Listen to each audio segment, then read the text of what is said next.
এক পাগলে বলছে, আমার আল্লাহ যদি খুশি হয়ে আমাকে জাহান্নাম দেয় আলহামদুলিল্লাহ।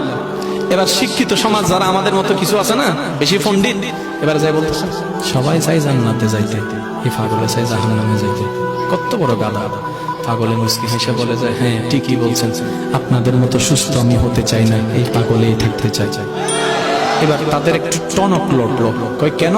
সবাই চাই জান্নাত, তুমি চাচ্ছ জাহান্নাম।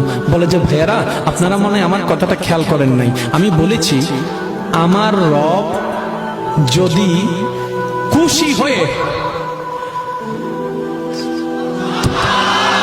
আমার রব যদি খুশি হয়ে আমাকে জাহান্নাম দেয়, আমি সেটাও নিতে রাজি। বলে যে এখনো বুঝলাম না। পাগল বলে জ্ঞান দিয়ে রবের বিষয় বোঝা যায় না, দিল দিয়ে বুঝতে হয়। আরে শুনো, রব যখন খুশি হয়ে যাবে জাহান্নামটা জান্নাত হয়ে যাবে, রব যখন নারাজ হয়ে যাবে জান্নাতটা জাহান্নাম হয়ে যাবে।